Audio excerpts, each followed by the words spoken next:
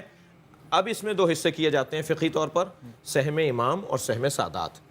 سہم امام بھی ظاہر ہے اللہ کے کیونکہ جو نظام ہدایت کو چلانے کی ذمہ داری رکھتے ہیں, تو سہم امام معمولاً تعلیمی امور میں خرچ کیا جاتا ہے, اور سہم سادات جو خاص غریب اور فقراء مساکین سید ہیں انہیں دیا جائے گا. یہ بھی بات ذہن میں ہے کہ زکوٰۃ ہو, صدقہ ہو یا خمس ہو, دیتے وقت یہ بتانا لازم ہی نہیں ہے کہ میں آپ کو خمس دے رہا ہوں. بڑی امپورٹنٹ بات آپ نے کی, تاکہ اس کی آبرو رہے. پھر کہہ دیں, ایک بار پھر کہہ دیں, بڑی اہم بات ہے. جی میں زکوٰۃ نہیں, بالکل لازمی نہیں ہے.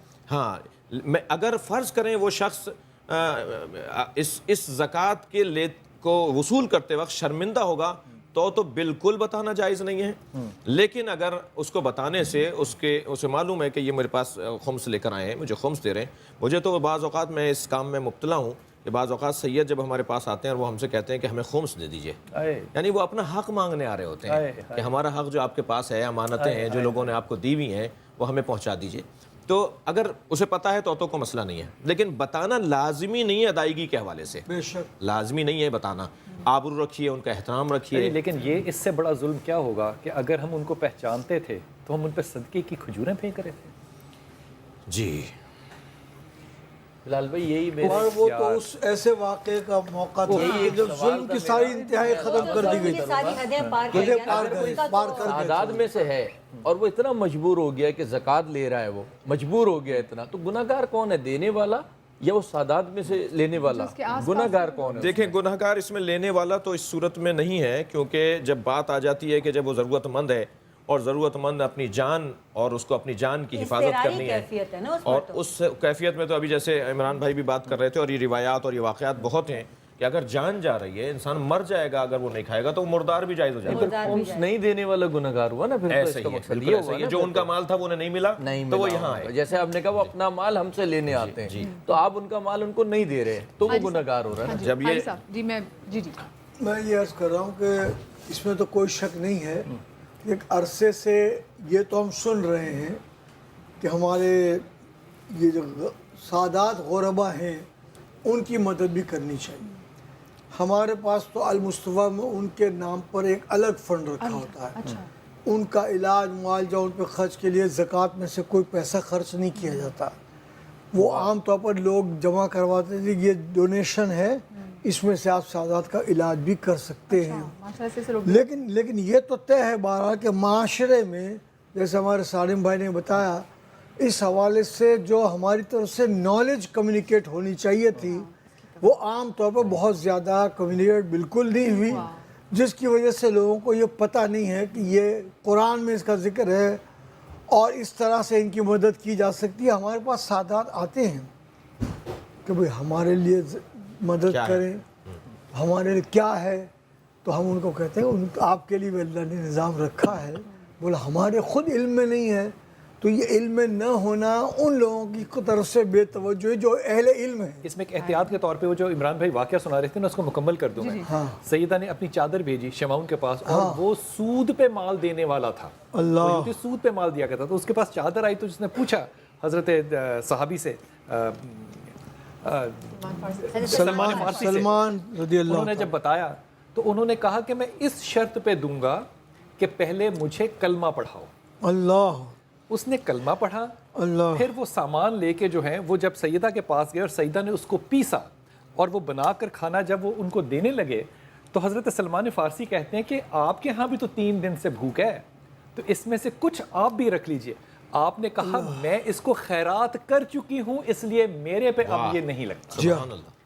یہ احتیاط ہے جو کہ یہ ہم جو تک پہنچنی اہل چاہیے. بیت اطہار کے ایسے واقعات ہیں یقیناً 20 ہیں, لیکن دکھ کی بات یہ ہے کہ یہ کیا ہمارے عام جلسوں میں اس پر کوئی بیان ہوتا ہے؟ اس کا مشورہ تو دیا جا سکتا ہے، مشورہ دیا جانا اس کا چاہیے. مشورہ تو دیا جا سکتا ہے کہ سادات کے لیے وہ والا تصور، وہ رویہ رکھا جائے جو مہمانوں کے لیے رکھا جاتا ہے، مہمانوں کے لیے رکھا جائے. کہ یا بیٹی کے جہیز کے لیے توقیر رکھا کی جاتا جائے ہے، پوری ان کی توقیر اس طرح سے کہ ان کے لیے الگ سے رکھ دیا جائے کہ ان میں سے کوئی آئے تو اس کو اس مد میں سے دیا جائے. مگر ڈاکٹر صاحب اس میں میں گزارش کروں گا کہ یہ بحث تو ہے مدارس کی اور ہمارے فقہا کی بحث ہے، مفتیان دین کی بحث ہے. ابھی پچھلے دنوں جناب مفتی قریشی صاحب حنیف قریشی صاحب نے اس مسئلے کو اٹھایا ہے اور خمس کے بارے میں سے انہوں نے باقاعدہ اور انہوں نے کہا ہے کہ تمام فقہوں میں اور فقہ جعفریہ میں بھی اور تمام فقہوں میں خمس کا تصور ہے. لیکن میں عرض کر رہا تھا آپ سے کہ اگر ہم اس انداز سے دیں گے، اس انداز سے کہ جی مہمانوں کی طرح اور اس طرح، تو پھر گویا ہمارے یہاں کوئی کمی ہے سسٹم میں.